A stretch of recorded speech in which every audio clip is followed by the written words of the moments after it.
Ragam smartphone yang tersedia di Korea Utara telah meningkat lebih dari 2 kali lipat dalam 2 tahun terakhir, dan sedikitnya ada beberapa perusahaan kini bersaing untuk menarik perhatian konsumen. Beberapa perusahaan bahkan mulai mengikuti strategi pemasaran pesaing luar negeri dengan menawarkan berbagai versi dengan harga yang berbeda, sehingga konsumen memiliki lebih banyak pilihan daripada sebelumnya.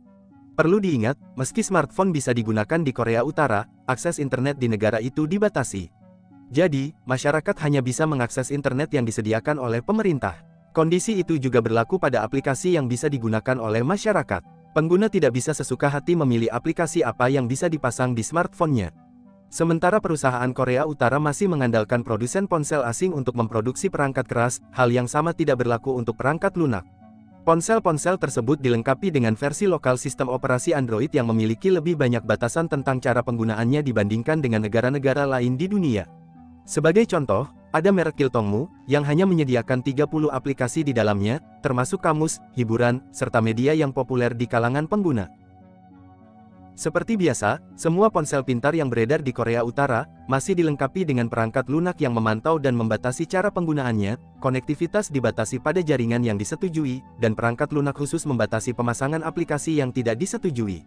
Ada juga pemblokiran untuk menghentikan penggunaan ponsel untuk memutar media yang tidak sah, seperti video, dan mengakses e-book yang tidak disetujui, membuat atau menerima panggilan telepon, dan pesan teks internasional, yang memperkuat larangan keras negara tersebut untuk mengakses informasi luar dan media asing.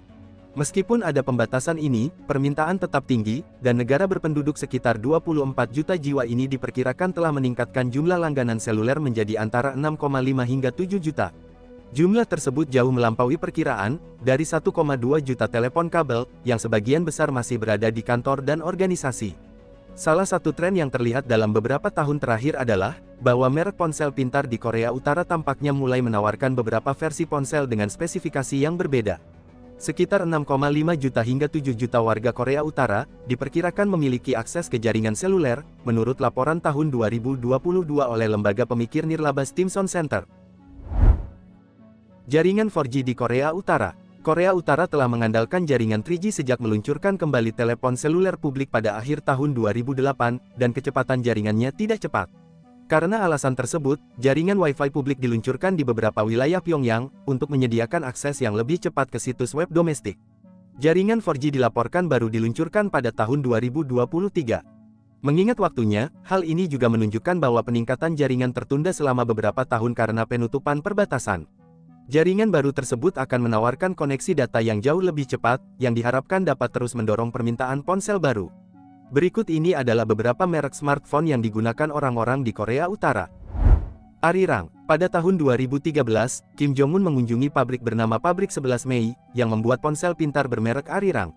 Kim Jong-un telah menyatakan kegembiraannya dan dukungannya terhadap telepon pintar, percaya bahwa hal itu akan mendukung perekonomian negara, dan menanamkan kebanggaan nasional dan harga diri.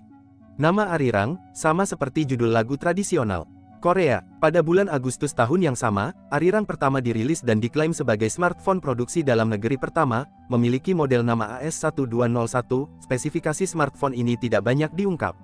Kendati demikian, laporan lain menyebut smartphone ini tidak sepenuhnya buatan Korea Utara. Alasannya, setelah ditelusuri, smartphone itu merupakan rebranding dari Uniscope U1202, smartphone besutan Tiongkok. Kemudian pada 2016, diperkenalkan pula model lain yakni Arirang 151 dan 152 sebagai varian yang lebih terjangkau. Baru kemudian pada 2017, Arirang 161 meluncur sebagai smartphone pertama yang memiliki pemindai sidik jari. Setahun kemudian, ada Arirang 171 yang diperkenalkan sebagai model kelima.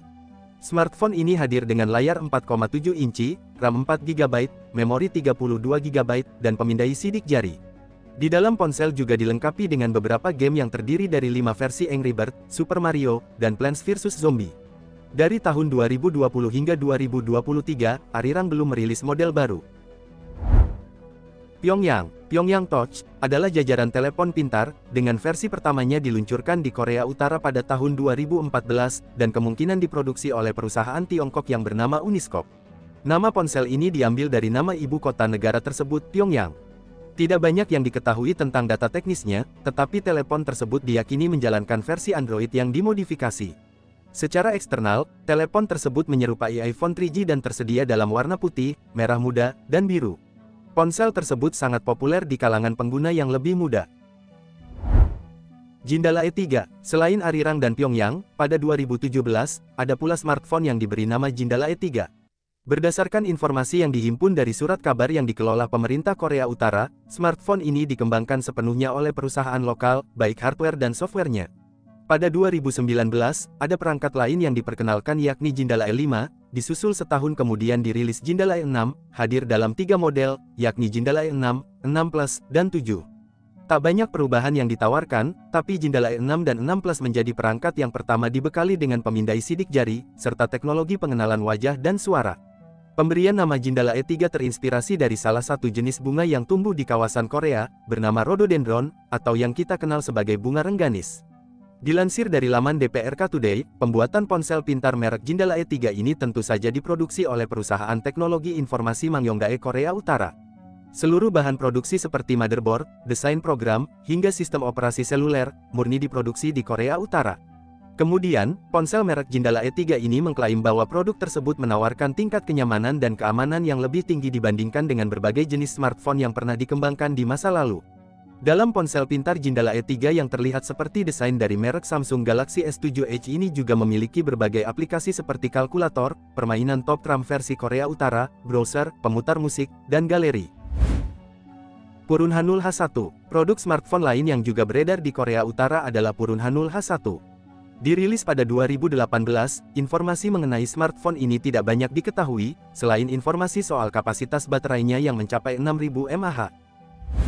Samtaesong 8, sebuah telepon pintar Korea Utara yang menyerupai telepon pintar Samsung, yang disebut Samtaesong 8 ini ditampilkan di televisi sentral Korea yang dikelola pemerintah Korea Utara.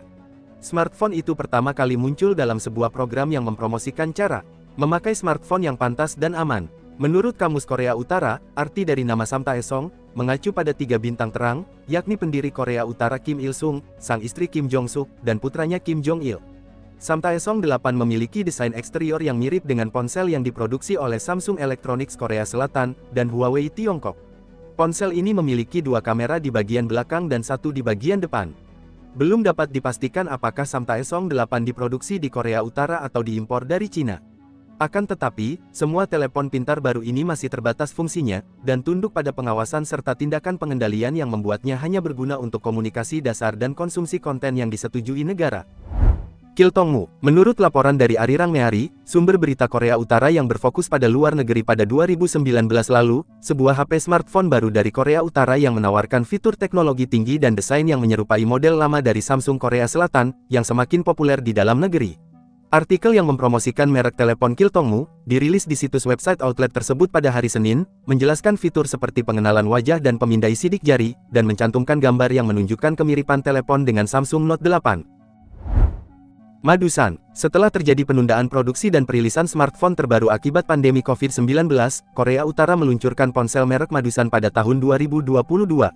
Madusan diklaim sebagai smartphone buatan Korea Utara yang memiliki teknologi dan desain modern seperti smartphone yang ada di pasaran saat ini. Menurut laporan dari Daily Star UK, peluncuran ponsel merek Madusan ini bertujuan untuk memperingati hari kelahiran almarhum pemimpin Korea Utara, Kim Jong-il.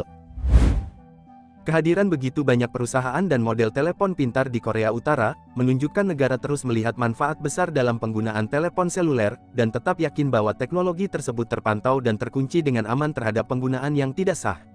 Sejauh ini, hambatan terbesar ada pada jaringan itu sendiri, di mana banyak pengguna tidak memiliki akses ke internet yang luas, dan tidak dapat membuat atau menerima panggilan telepon atau pesan teks dari luar negeri. Itulah beberapa merek smartphone yang digunakan orang-orang di Korea Utara.